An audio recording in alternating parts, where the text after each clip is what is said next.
अस्सलामुअलैकुम। आज से हम स्टार्ट करेंगे 10th क्लास की केमिस्ट्री को। स्टार्ट लेते हैं इवापोरेशन से। टॉपिक है इवापोरेशन। अब इवापोरेशन क्या है?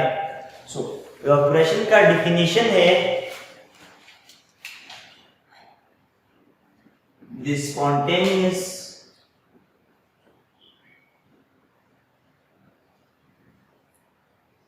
change of liquid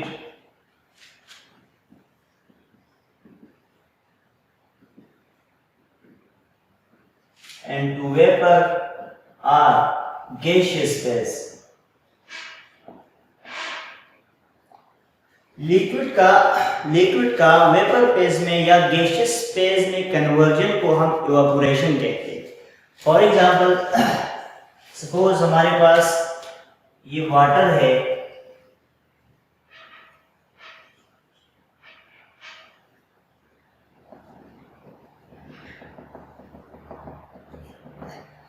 जब ये लिक्विड वेपर फेज में कन्वर्ट होंगे, लिक्विड से ये लिक्विड फेज है और ये वेपर और गैसियस फेज है। जब ये लिक्विड वेपर फेज में कन्वर्ट होगी, इस प्रोसेस को हम इवापोरेशन कहते हैं। अब इवापोरेशन जो होता है वो किसी भी टेम्परेचर पे हो सकता है। फॉर एग्जांपल, एनी टेम्परेचर पे इवापोरेशन जारी रहता है। मेन पॉइंट ये है कि evaporation at any temperature evaporation takes place।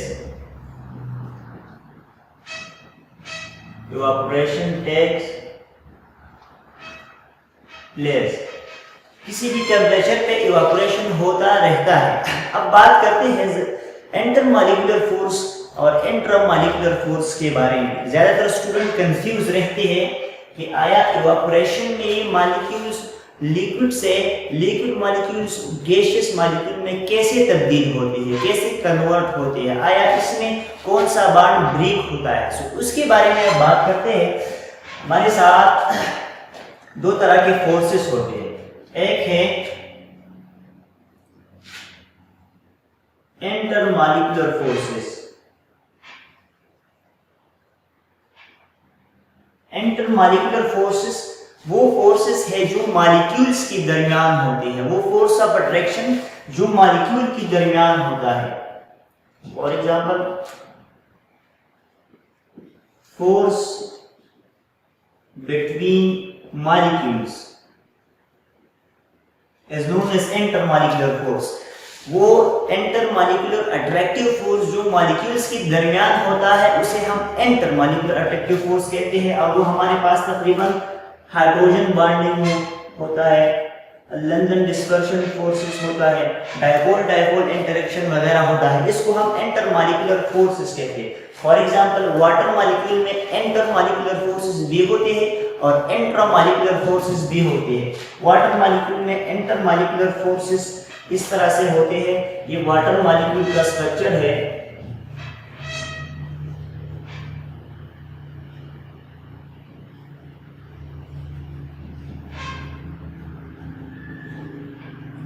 अब यहां पर भी फोर्स ऑफ अट्रैक्शन है, यहां पर भी फोर्स ऑफ अट्रैक्शन होता है। इसको हम हाइड्रोजन बॉन्डिंग कहते हैं।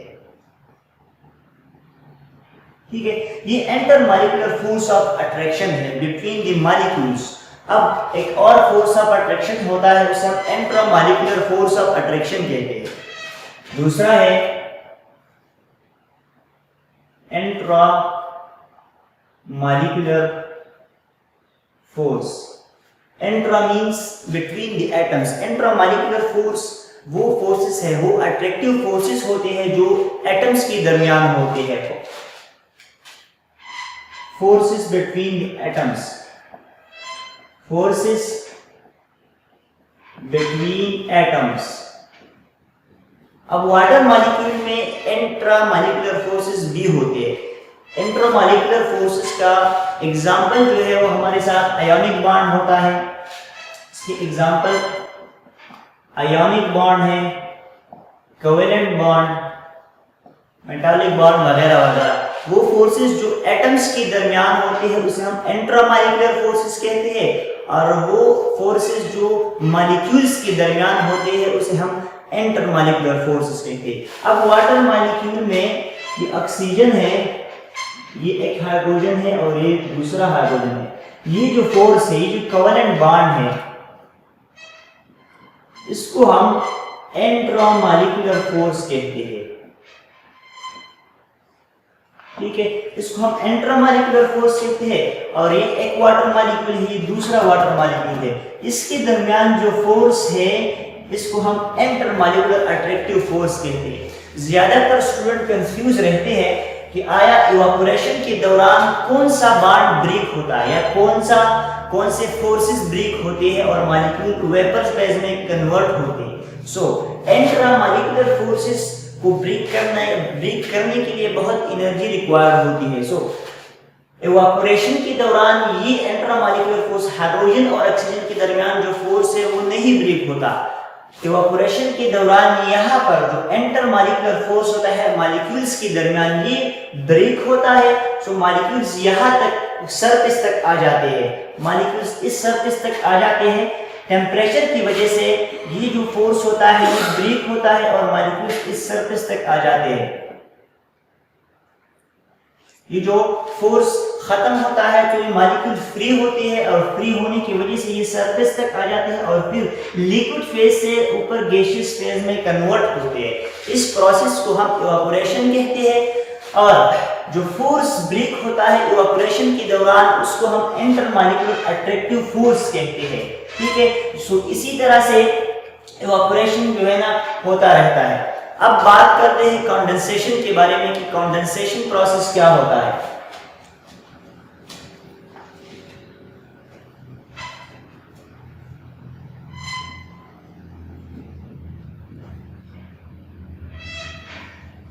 कंडेंसेशन रिवर्स है इवापोरेशन का, it is the reverse of evaporation,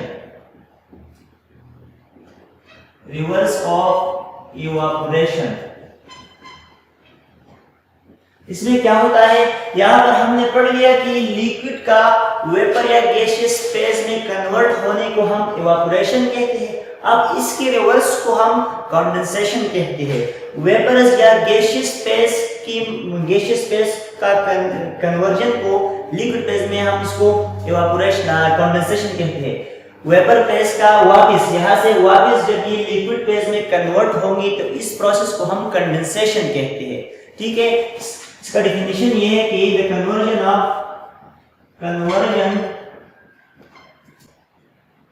of gaseous या वेपर फेज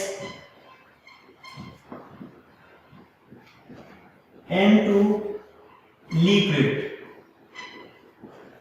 वेपर्स का या गैसियस फेज का लिक्विड में कन्वर्जन को हम कंडेंसेशन कहते हैं। यहां पर डायग्राम में मैं आपको समझा देता हूं। यहां से जब इसका टेम्परेचर इंक्रीज होता है, यहाँ पर वाटर मॉलिक्यूल होते हैं और वाटर मॉलिक्यूल के दरमियान इंटरमॉलिक्यूलर अट्रैक्टिव फोर्स होता है। ठीक है, ये इंटरमॉलिक्यूलर अट्रैक्टिव फोर्स है। टेम्परेचर या हीट की वजह से ये मॉलिक्यूल या ये जो फोर्स होता है ये ब्रेक होता है और ये मॉलिक्यूल फ्री हो जाते हैं। सो फ्री होने की वजह से ये यहाँ पर आते हैं और सरफेस से ये ऊपर जाते हैं गैसियस फॉर्म में। यहाँ पर ये जमा होते हैं, गैसियस फॉर्म में जमा होते हैं।